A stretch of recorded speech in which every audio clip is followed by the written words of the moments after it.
He never sought the crown, yet destiny made him king. He could have ruled peacefully from London, but instead he chose to fight in the Holy Land. He earned the respect of Saladin himself, and his death gave birth to a legend. Today, we'll tell the story of a man whose name became a symbol of courage, Richard the Lionheart. In today's video, you'll discover why Richard betrayed his own father, how he found himself at the very heart of the Third Crusade, why Jerusalem never fell to him, yet his fame outlived every battle, and why his heart rests apart from his body. Richard the Lionheart, knight, king, warrior, and the spirit of an entire era.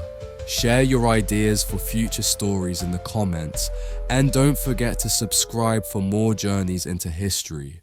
On September 8th, 1157, in the royal palace of Oxford, a child was born, a boy destined to be remembered as Richard the Lionheart. He was the third surviving son of King Henry II of England and Eleanor of Aquitaine, a woman who matched her husband in ambition, intellect, and influence. His birth caused no political sensation. The heir to the throne was his older brother, Henry the Young King. No one yet knew what role the younger Richard would play in the fate of an empire, but the blood running through his veins united two powerful dynasties. His father, ruler of the Angevin dynasty, bore the titles of King of England, Duke of Normandy, and Count of Anjou, Maine, and Touraine. His mother, Eleanor of Aquitaine, was a woman of immense power and education, once Queen of France and later Queen of England. Through her dowry, she brought her husband vast lands in southern France, creating an empire that stretched from the borders of Scotland to the Pyrenees. Richard was born into a family where politics could never be separated from personal emotion. Henry II was known for his harsh temper and cold calculation. Eleanor, on the other hand, was independent, intelligent, and determined to rule. Their union, formed by politics, was filled with conflict and rivalry.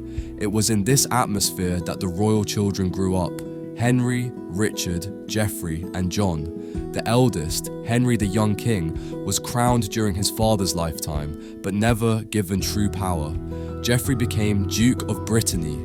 John, who received no lands, would later be known as John Lackland, and Richard, it seemed, was destined only for the rule of Aquitaine. His childhood passed not in England, but in France, mainly in Anjou and Aquitaine. From an early age, he absorbed the proud and passionate spirit of the southern lands, where music, poetry, and chivalry shaped daily life.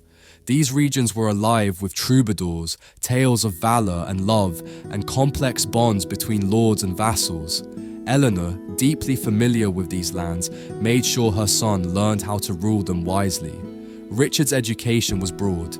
He studied Latin, history, and theology, composed poetry in the language of Languedoc, and played musical instruments.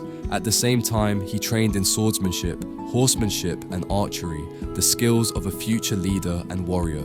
His mother, Eleanor, played a decisive role in shaping his character. Even after she fell out of favor with her husband and was placed under house arrest, she kept her influence in the south. Richard, raised under her care, became her favorite son. From her, he inherited a sense of culture, dignity, and political instinct. When Richard turned 12, his father formally granted him the title Duke of Aquitaine. It was both a gesture of trust and part of Henry's political strategy to balance his son's ambitions while keeping them under control. In truth, the young duke gained not power, but responsibility to calm rebellious barons, maintain fragile alliances, and suppress uprisings. This became Richard's first real school of leadership. Chronicles tell us that as a teenager, Richard took part in putting down a baronial revolt in Saintes. There, he first faced betrayal, broken loyalties, and the harsh reality of politics. He learned that courage alone was not enough.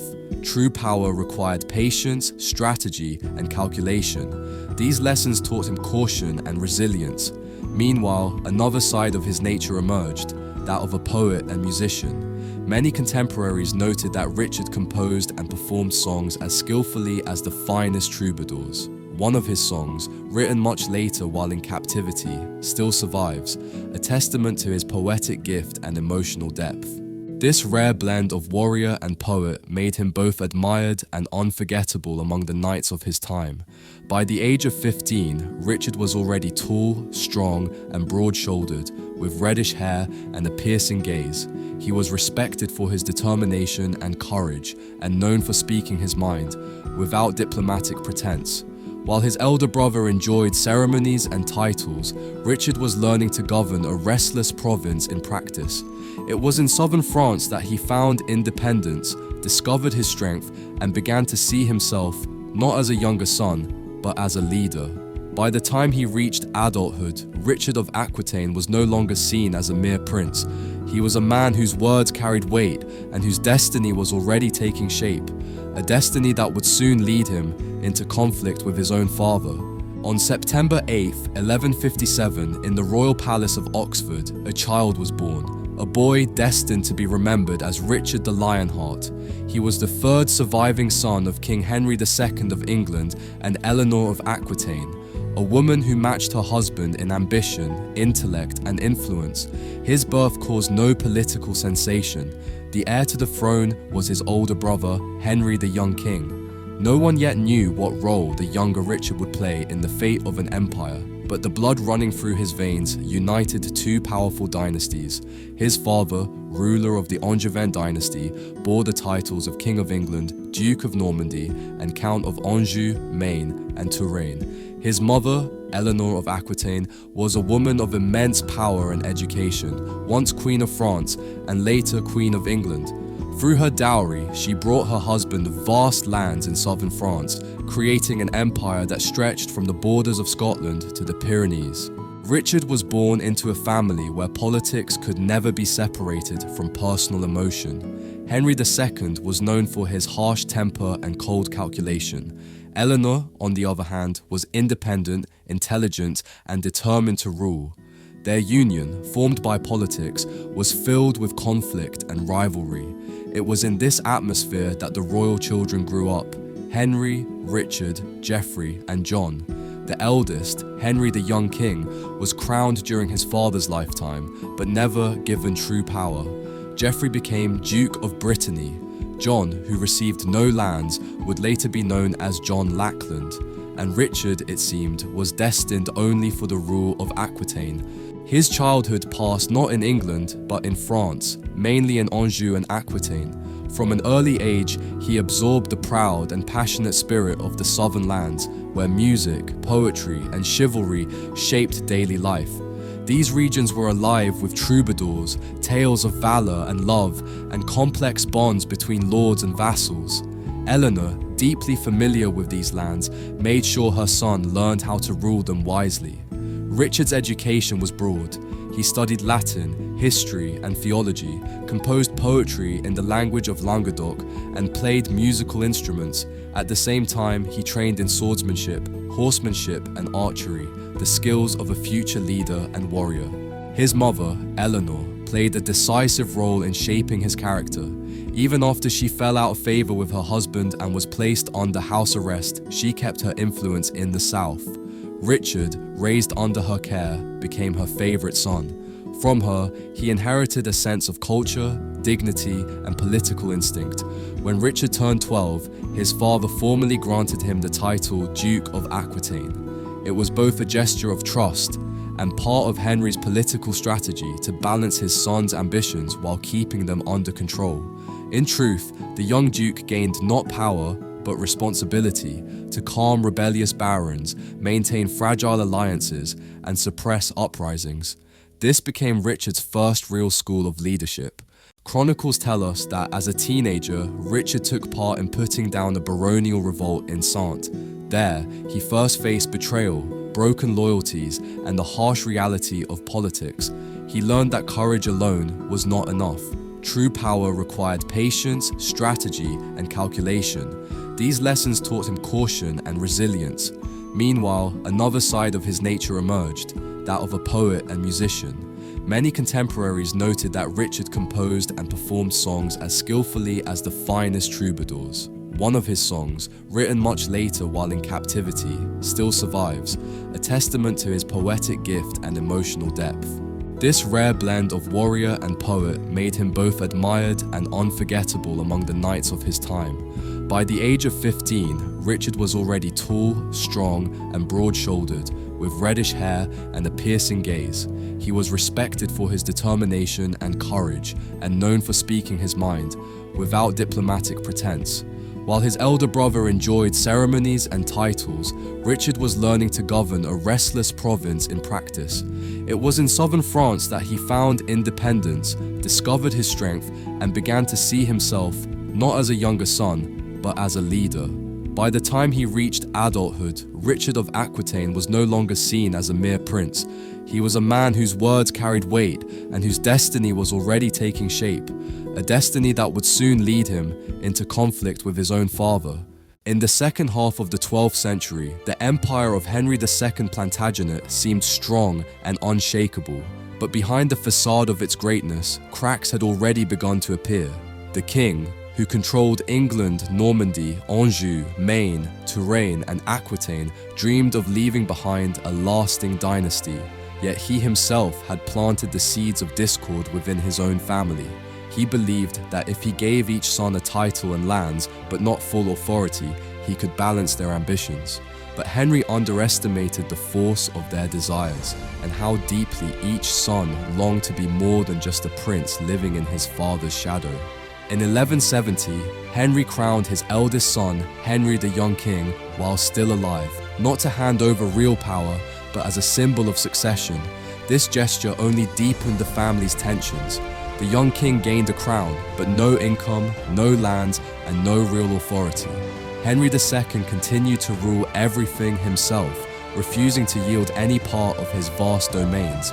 Within just 3 years, frustration boiled over, and the first great rebellion against the king erupted. Its leaders were his own sons, Henry the Young King, Richard, and Geoffrey, supported by their mother, Eleanor of Aquitaine. The cause of the uprising was simple. The sons wanted their share of power. They opposed their father's plan to grant new lands to the youngest son, John, without giving anything to the others. Eleanor, outraged by the growing influence of John and the weakening position of her elder sons, joined the rebellion and tried to flee her husband's control. But she was captured on the road and placed under guard, where she would remain for many long years. Richard, during the rebellion, acted mainly within Aquitaine. He had already been recognized as Duke and considered those lands his rightful domain. He strengthened castles, gathered troops, and negotiated with local barons, promising them support and greater autonomy.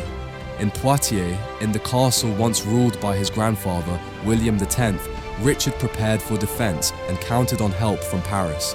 The French king Louis VII, Eleanor's former husband, backed the rebels, hoping to weaken England's influence in France. Yet Henry II acted swiftly and decisively. He marched his armies through Normandy, slowly breaking the resistance of his sons and their allies. The barons began to switch sides, and the rebellion, poorly organized and divided, soon collapsed. Richard, like his brothers, was forced to surrender and lay down arms. Henry, ever pragmatic, forgave his sons, at least outwardly, but Eleanor remained in captivity. John received new lands, and the elder sons were left without real power or hope for independence. After the rebellion, Richard returned to Aquitaine, not as a rebel, but as his father's appointed representative, tasked with restoring royal authority in the south. In Aquitaine, Richard revealed another side of his nature, the side of a ruler and a ruthless commander. He crushed uprisings with iron determination, punishing anyone who dared to defy him. Chronicles tell of one episode when he besieged a castle that had sheltered rebellious vassals. After their surrender, Richard ordered the fortress completely destroyed to show that the Duke of Aquitaine would tolerate no weakness. His harshness angered some barons, but it strengthened his control. One by one, he forced the proud southern lords to accept him, not as a foreign Angevin, but as their rightful suzerain. Meanwhile, in England and Normandy, the struggle for influence continued. Henry the Young King, still stripped of real authority, once again rose in rebellion, but this time without Richard's support. The brothers even turned against each other. Henry tried to seize Aquitaine, hoping to expand his domain at Richard's expense. Richard refused to submit, and soon fate intervened. The young king fell ill with dysentery and died at the age of 28. His death changed everything. Richard now became the eldest surviving son and therefore the rightful heir to the Plantagenet Empire. But Henry II still refused to make Richard his official successor. The aging king placed his hopes on his youngest son, the obedient John. Realizing that his father would never willingly yield power, Richard turned toward France. He swore fealty to King Philip II Augustus, acknowledging him as his overlord in Normandy and Aquitaine. This was nothing less than an open act of defiance, a declaration of political war against his own father. Soon, Richard and Philip began joint operations against English garrisons in France. The once mighty Henry II found himself isolated, betrayed by his own blood. Around this same time, shocking news swept across Europe. Jerusalem had fallen. The loss of the Holy City stunned the Christian world. Pope Clement III called for the Third Crusade. Richard, knight by spirit, poet by heart, and warrior by destiny, was among the first to publicly take the cross. In this decision, there was faith, but also ambition and strategy. To become a crusader meant to rise above earthly conflicts, to gain honor and legitimacy before all of Christendom. Yet before Richard could set sail for the Holy Land, one final battle awaited him, a battle not in the deserts of the East, but against his own father. By the early 1190s, the struggle between Richard the Lionheart and his father, King Henry II, had entered its final phase. After decades of tension, suspicion, and political intrigue, it was clear that dynastic power could no longer coexist with personal ambition. Henry II, though weakened by age and illness, stubbornly refused to yield control of his empire. He avoided naming Richard as his heir and instead favored his youngest son, John, hoping to maintain balance through rivalry between his children. But Richard, realizing there was no other path to the throne, formed an alliance with Philip II, the young and ambitious King of France. Richard swore fealty to Philip for Normandy and Aquitaine, an act that bordered on treason in the eyes of England, yet was a brilliant political move that would change the balance of power forever. United with France, Richard and Philip launched a joint military campaign that forced Henry II to retreat. Defeated, ill, and betrayed, even by his beloved son John, Henry finally agreed to name Richard his successor. 2 days later, he died in the castle of Chinon, broken and alone. Richard was 31 years old. He became King of England, Duke of Normandy, Aquitaine, and Anjou, ruler of one of the greatest realms in medieval Europe. But unlike his father, Richard had little interest in governance. His heart was fixed upon the East, upon Jerusalem, taken by Saladin. To him, the Holy Sepulchre was not only a sacred duty, but the ultimate test of knightly honor and eternal glory. Richard's coronation took place on September 3rd, 1189 in Westminster Abbey. The ceremony was magnificent. Bishops, nobles, and knights gathered under the vaulted ceilings to see the new king crowned in purple and gold. But the celebration would soon be darkened by blood. On the eve of the coronation, Richard had forbidden Jews to attend the ceremony, fearing accusations of sympathy toward the killers of Christ. Yet a few Jewish envoys came with gifts and were violently turned away. The next day, riots erupted across London. Mobs looted Jewish homes, burned their property, and killed dozens. When Richard learned of the chaos, he ordered the violence stopped and the culprits punished, but pogroms spread to other towns nonetheless. Thus began his reign under a grim shadow that no royal splendor could hide. Almost immediately after his coronation, Richard confirmed his intention to join the Third Crusade. His allies were Philip II of France and Frederick Barbarossa, the Emperor of the Holy Roman Empire. But Barbarossa drowned during his march through Asia Minor, and his army disbanded, leaving Richard and Philip to carry the burden of the crusade alone. To fund the campaign, Richard raised vast sums of money. He sold lands, offices, titles, even joked that he would sell London itself if he could find a buyer. The primary source of revenue became the Saladin tithe, a tax requiring every subject, including the clergy, to give 1/10 of their income for the cause of the Holy Land. Unpopular but effective, these measures allowed Richard to assemble one of the most powerful and well-equipped armies of the entire crusading era. Before departing, Richard appointed William Longchamp, Bishop of Ely, as Regent of England, a loyal but deeply unpopular man. He also demanded that his brother John swear an oath of loyalty and abstain from all political intrigue, yet Richard knew the risks. Even as he prepared for war, he understood that his absence could plunge England into internal strife. In the spring of 1190, Richard left England. He crossed the English Channel, visited Normandy, and made his way to the southern ports of France, where his fleet was being assembled for the voyage to the east. In August, he met with Philip II at Vézelay, where the two kings reaffirmed their alliance before parting ways, each taking a different route toward destiny. Richard sailed to Marseille, then on to Sicily, where he encountered his first diplomatic challenge. The local ruler, Tancred of Lecce, refused to release Richard's sister Joan, widow of the late King of Sicily, and withheld her rightful dowry. In response, Richard took swift and decisive action. In September, he captured the city of Messina, displaying both military strength and political boldness. He established his camp outside the city walls, forced Tancred to negotiate, and secured his sister's release, along with a generous compensation. But his actions angered the locals and strained his alliance with Philip II, who disapproved of Richard's aggression.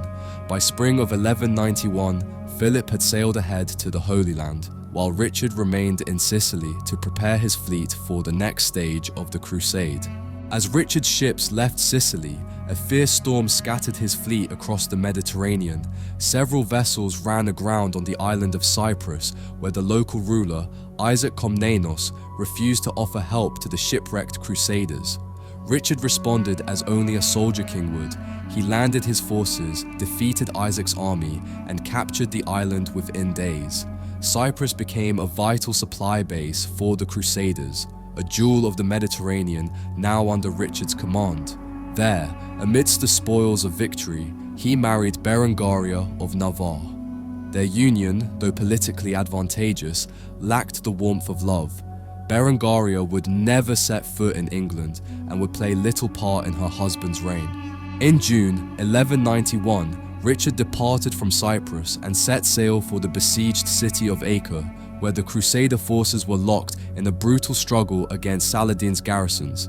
There, his old ally, Philip II, and the armies of Europe awaited him. Ahead lay battles that would make Richard the Lionheart one of the most celebrated and mythic figures in all of medieval history. When Richard's fleet finally reached the shores of the Holy Land, the siege of Acre had already dragged on for nearly 2 years. Acre, the key port of the Kingdom of Jerusalem, was still held by a determined Muslim garrison. Crusaders from all over Europe had gathered before its walls, yet despite their numbers, the city stood strong. The French king, Philip II, had arrived earlier, but his forces were exhausted, weakened by heat, disease, and lack of coordination. The arrival of Richard the Lionheart with a disciplined and well-equipped army changed everything. His presence brought order, confidence, and renewed strength to the weary ranks of the Crusaders. In the first days after landing, Richard focused on discipline and logistics. He fortified the Crusader camp, reorganized supplies, inspected the siege lines, and personally oversaw the construction of new siege engines. He was everywhere, among the engineers, the soldiers, and the knights, offering commands, advice, and courage. His leadership transformed chaos into efficiency. The French, once dominant, began to fade into the background. Philip, realizing his influence was waning, soon withdrew from active command and eventually returned to France, leaving a small detachment behind. From that moment, the siege and the entire crusading army was under Richard's command. Richard led the siege with relentless energy. Under his direction, siege towers rose again, catapults thundered day and night, and miners dug beneath the city walls under a rain of arrows. Chronicles tell how Richard himself took part in aiming the trebuchets, inspiring soldiers by his courage and presence. Slowly but steadily, the walls began to crumble. In early July 1191, the defenders, hopeless and cut off from aid, offered surrender. According to the agreement, they were to hand over the city, return the True Cross, release 1,500 Christian prisoners, and pay a large ransom. In return, Richard pledged to spare their lives. On July 12, 1191, Acre fell. Yet Saladin, camped nearby with his army, delayed fulfilling his promises. The ransom was not paid, the prisoners were not released, and the holy relic remained lost. Richard waited, then warned, then waited again. But when a month passed with no reply, his patience ran out. On a clear August day, before the walls of Acre, where Saladin's troops could see from afar, Richard gave the order. 3,000 Muslim prisoners were executed, methodically, publicly, without cruelty but without mercy. It was a terrible message, meant to show that oaths broken would bring consequences. Many allies condemned the act, yet Richard stood firm. For him, it was not vengeance, it was a matter of authority, of honor, and of the unshakable will of a Crusader king. After the fall of Acre, Richard did not linger. He reinforced the city's garrison, organized supplies, and prepared for a march along the coast toward Jaffa. The route was carefully chosen, close enough to the sea for fleet support, yet far enough inland to keep Saladin's army in sight. On September 7th, between the forests of Caesarea and Arsuf, the enemy struck. Saladin's cavalry descended on the rearguard with terrifying speed, arrows whistling, horses charging, drums and battle cries echoing through the dust. Richard's army advanced in tight formation, infantry in front, crossbowmen guarding the flanks, knights holding the line. He waited, calm and calculating, refusing to be drawn into chaos. The assault intensified. Then, suddenly, the Templars on the right flank broke formation and charged. Instead of recalling them, Richard seized the moment. He raised his sword, ordered a general advance, and rode at the head of the knightly cavalry himself. The impact was devastating. The Muslim lines shattered under the weight of armored horses and lances. Panic spread through Saladin's ranks. What began as an ambush ended as a rout. Hundreds fell on the fields of Arsuf. A victory that proved the Crusader army could fight with discipline, and that Richard the Lionheart was not only a king, but a commander born for battle. The victory at Arsuf changed everything. It lifted the Crusaders' spirits, strengthened Richard's authority, and gave them a secure base, the port city of Jaffa. There, Richard reorganized his forces, built fortifications, and prepared for the march on Jerusalem. Yet he already understood. Victory on the battlefield was not enough. Ahead lay not only war, but a duel of minds between two rulers of equal strength and wisdom. On the other side of the desert stood Saladin, undefeated in spirit, and too wise to fall for the same trap twice. After the victories at Arsuf and Jaffa, Richard the Lionheart's campaign entered a new stage. The clash of swords gave way to something subtler: diplomacy. His greatest opponent remained Salah ad-Din Yusuf ibn Ayyub, known in Europe as Saladin, ruler of Egypt and Syria, commander of one of the strongest armies in the Muslim world.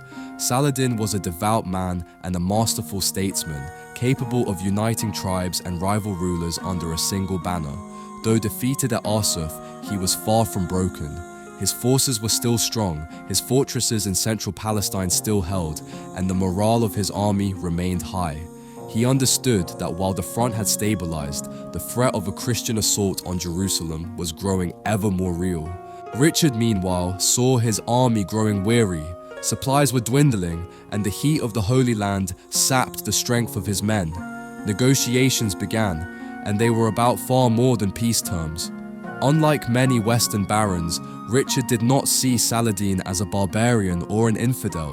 He regarded him as an equal, a ruler, a warrior, a man bound by duty and faith. Their correspondence reflected mutual respect. No curses, no arrogance, only firmness and clarity. a recognition between two great commanders who understood each other. Saladin, in turn, admired Richard's courage and honesty. Muslim chroniclers called him Malik an-Nuja, the noble king, a warrior who ate the same food as his soldiers, slept in the open, and shared their hardships without complaint. Even his enemies respected him for his discipline and integrity. As the months passed, an unusual tone of chivalry developed between the two sides, something later described by chroniclers as mutual nobility. Though they never met face to face, envoys, priests, translators, and family members carried their messages across enemy lines. Legend tells that a marriage alliance was once proposed, that Saladin's brother might wed Richard's sister, Joan of England, uniting their houses and ruling Jerusalem together. Historians now consider this story a romantic invention of later centuries, but it captures the spirit of those strange, courteous negotiations. Acts of respect often accompanied words of diplomacy. When Richard fell ill, perhaps with malaria or typhoid, Saladin sent him ice, fruit, and a personal physician. When one of Saladin's commanders lost his sword in battle, Richard returned it through an envoy. These gestures were not friendship, but reflections of an unspoken code of honor shared by men who valued dignity as much as victory. Despite the courtesy of words, fighting never truly ceased. Richard strengthened the defenses of Jaffa, launched raids, and captured smaller strongholds. In February 1192, he advanced toward Jerusalem itself. From the surrounding hills, the holy city was in sight. But Richard knew that even if he captured it, he could not hold it, not without supply lines, reinforcements, and ships from the coast. The papal dream of reclaiming the Holy Sepulchre faded before harsh reality. Later that summer, under growing pressure from knights and clergy alike, Richard once again refused to attack. The decision caused frustration among his men, but it saved the army. Richard chose to preserve his strength for negotiation rather than lose it in a siege doomed to collapse. Saladin, too, was exhausted. His soldiers were stretched thin, his resources drained. He needed to keep Jerusalem, but he also knew that if peace failed, another invasion would soon follow. In September 1192, both leaders agreed to a truce. It was not called a peace treaty, yet it ended the war. The coastal cities from Jaffa to Tyre remained in Christian hands. Jerusalem stayed under Muslim rule, but Christian pilgrims were guaranteed safe passage to the holy sites. The truce would last 3 years and 8 months, long enough for both sides to recover from years of relentless struggle. After the treaty was signed, Richard and Saladin exchanged gifts one final time. One sent a hunting falcon, the other a robe of silk. They never met in person, yet each knew he had faced a worthy opponent. Their rivalry became a symbol not only of war, but of mutual respect between enemies. A rare moment in the age of crusades where honor transcended hatred. The Third Crusade ended without victory, but it left behind a legend of two men who understood the price of peace and the meaning of honor. When Richard departed from the shores of the Holy Land, he left behind not only battles, camps, sieges, and endless negotiations, but years that had changed both his destiny and the very face of Europe. He sailed from Jaffa with a sense of duty fulfilled. Though Jerusalem remained in Muslim hands, the honor of the cross was preserved, the coastline secured, and Christian pilgrims guaranteed access to the holy sites. Now, the king had to return home, to an empire he had not seen for nearly 4 years, where old enemies were rising again, and his name inspired either hope or fear, depending on who spoke it. Richard set sail for home, but a violent storm scattered his fleet across the Adriatic. The king's ship was driven ashore near the lands of the Babenbergs, the powerful dukes of Austria. It was a dangerous place for him to be. One of those dukes, Leopold V of Austria, still nursed an old grudge. During the siege of Acre, after the city's surrender, Leopold had raised his banner beside the royal standards. Richard, seeing it as arrogance, ordered the Austrian flag torn down and thrown into the dirt. The insult had never been forgotten. Knowing the danger, Richard disguised himself as a merchant, using a false name and traveling incognito through German lands. But fate betrayed him. In late December, he was recognized. Some say because his servant, unable to abandon his royal habits, bought a pair of gloves far too fine for a commoner.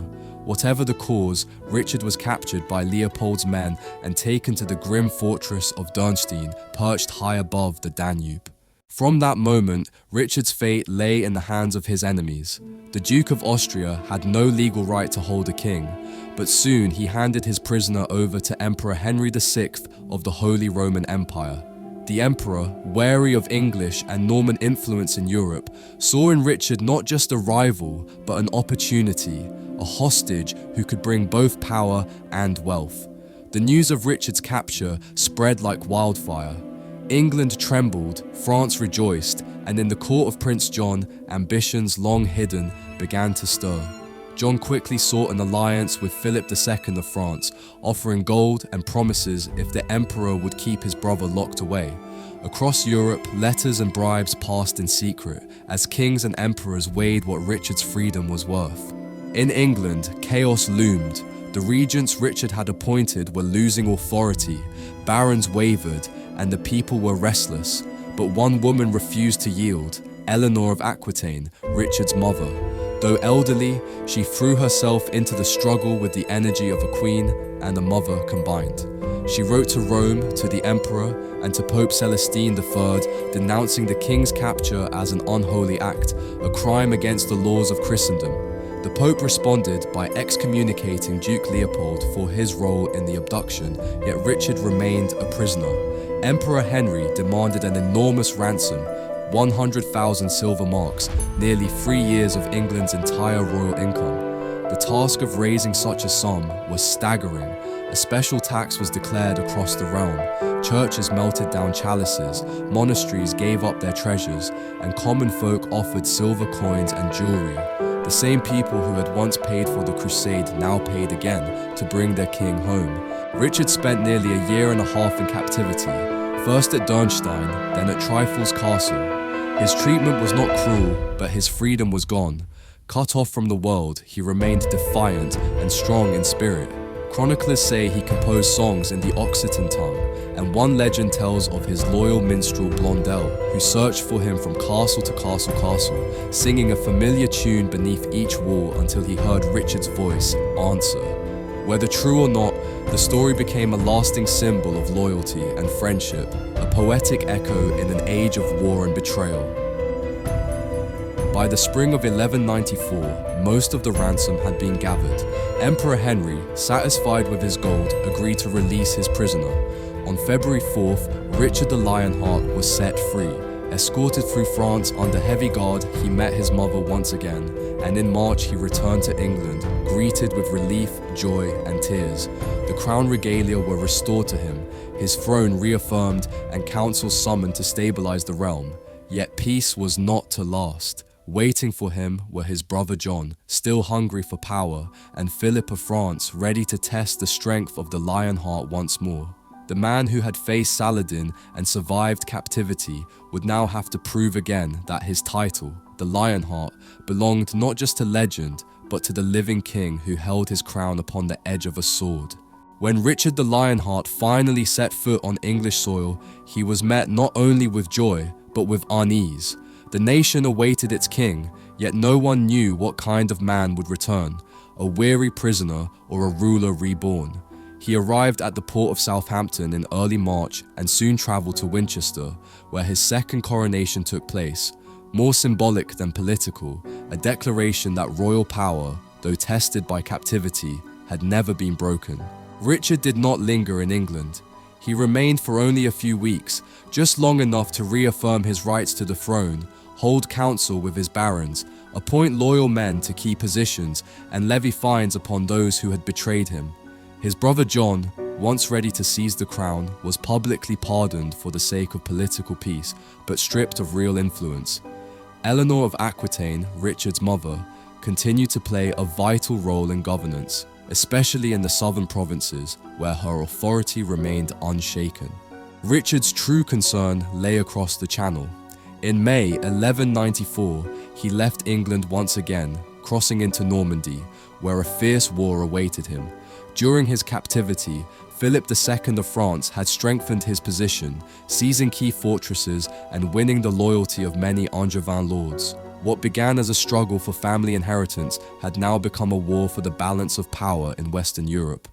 Richard returned to the battlefield, not as a crusader, but as a strategist and warrior king. He led his troops in person, fortified castles, forged alliances, and struck swift, unexpected blows deep into enemy lands. One symbol came to define this new war: Chateau Gaillard, the Merry Castle, as the English affectionately called it. Construction began in 1196 and finished 2 years later. Rising high above the River Seine, between Rouen and the French frontier, the fortress stood not just as a military stronghold, but as a challenge, a declaration to King Philip. The English are here to stay. Richard personally oversaw the project, selecting the site, approving the designs, and visiting the construction daily. It was both an act of defense and a statement of pride. Chateau Gaillard embodied the most advanced defensive ideas of its time. A layered system of walls, circular bastions, moats, bridges, and water defenses. It was the first fortress in Western Europe designed with such precision and strategic foresight. Though its cost was enormous, Richard considered it essential. According to chroniclers, one day he exclaimed, "If these walls were made of butter, I would still hold them." The words became a lasting symbol of his courage and defiance. Alongside the war and construction, Richard worked tirelessly as a ruler. He redistributed lands, strengthened bonds with his vassals, restored the rights of the church, and supervised trade and taxation. In Normandy, he established judicial commissions to fight corruption and ensure fair governance. His reforms brought stability and resources to fund the ongoing conflict. Though he had no heirs, Richard built a political structure strong enough to ensure continuity after his death. Eleanor, now in her 70s, remained his closest advisor and steadfast ally. By 1198, Richard had regained most of the territories lost during his captivity. Philip II suffered a series of defeats and was forced to retreat, signing temporary truces, but Richard had no intention of stopping. He knew that victory required more than battles. It demanded the crushing of rebellion from within. In the spring of 1199, he launched a brief campaign in Limousin, where the rebellious Baron Aymar of Limoges defied royal authority and fortified himself in the castle of Charlus-Chabrol. Rumor had it that a great treasure was hidden within its walls, and the king, eager for a swift siege and perhaps some gold, arrived with a small force. The siege of Charlus-Chabrol dragged on longer than expected. Then on March 26th, during a routine inspection of the siege lines, Richard was struck by a crossbow bolt. The wound, seemingly minor, soon turned fatal, and thus began the final chapter, the story of the last days of a man whose heart belonged not to the throne, but to the battlefield. The siege of Charlus-Chabrol Castle in Aquitaine began as a small punitive expedition against a rebellious vassal. King Richard the Lionheart, still locked in a long struggle with the King of France, sought to crush resistance and seize treasures rumored to be hidden within the fortress. On March 26th, during an evening inspection of the siege lines, Richard, as he often did, rode close to the front, lightly guarded, confident, and curious. From the castle wall, a crossbowman loosed a bolt. The arrow struck the king in the left shoulder. At first, the wound seemed minor. Richard remained conscious, calm, and even allowed his surgeons to tend to him without delay. But during the extraction, the royal physician made a grave mistake, worsening the injury. Infection set in, and soon gangrene began to spread. The king was moved to a tent near the siege lines, where his condition steadily deteriorated. As fever and swelling consumed him, Richard understood that death was near. His mother, Eleanor of Aquitaine, hastened to his side despite her age. She remained with him through his final days, listening to his commands, comforting him, and never leaving his side. Chroniclers say the king retained his clarity until the end. He wrote his will, named his younger brother John as successor, and issued one final order to forgive the man who had shot him. The archer's name was recorded by the chroniclers, Pierre Basile, a young man acting alone without orders. When Richard learned this, he reportedly said, "Let him go." He did only what God willed, but after the king's death, the commander of the siege ignored that mercy. Pierre was captured and cruelly executed. It was April 6th, 1199, 11 days after the wound. Richard the Lionheart was dead. His last words, they say, were spoken to his mother. "Do not weep, my lady mother, for I die as a king." Whether true or legend, those words became part of his myth, the image of a ruler who met death with courage and dignity. By his own wish, Richard's body was divided among the lands he loved and ruled. His heart was sent to Rouen, symbol of his loyalty to Normandy. His entrails were buried at Chalus, where he fell, and his body was taken to Fontevraud Abbey, laid beside his father, Henry II, and later joined by his mother, Eleanor. Father and son, enemies in life, reunited in death. The death of Richard marked more than the fall of a king. It was the end of an era. His brother John, later known as John Lackland, was weaker, indecisive, and unable to hold the vast Anglo-French empire built by their father and defended by Richard. Within just a few years, much of the continental realm was lost to France. The age of the chivalric warrior king, impulsive, bold, and driven by personal honor, was coming to a close. Yet Richard's memory did not die with him. By the 13th century, troubadours were already singing ballads of the Crusader king. Chroniclers painted him as a hero, a warrior poet, a just ruler, a romantic knight. One of the most enduring legends was that of Blondel, the loyal minstrel who searched for the captive king across Europe, singing their shared song beneath every tower until one day, from behind stone walls, Richard's voice answered back. Almost certainly a myth, but one that became part of the legend of the Lionheart. In English memory, Richard remained the embodiment of the knightly ideal, strong, generous, and brave. Though he spent little of his reign in England itself, his image became a symbol of national pride and royal valor. For centuries, kings, writers, and artists would invoke his name, Richard the Lionheart, as the measure of courage and nobility. Centuries passed. At Rouen Cathedral, his heart lay undisturbed until the 19th century, when restorers opened the silver reliquary. Inside, they found the dried remains of his heart, wrapped in linen and surrounded by incense, herbs, and silver dust, preserved like the relic of a saint. Scientists confirmed its authenticity, and once again the world spoke of Richard, not merely as a ruler, but as a legend. Thus ended the life of Richard I, the Lionheart, a man whose fate united poetry and power, cruelty and generosity, victory and loss. He did not die in battle, but with his weapon in hand, faithful to himself until the very last breath. His throne passed to another, but his name endured through the ages, an echo of a time when the sword meant more than the crown, and a king's word was stronger than stone.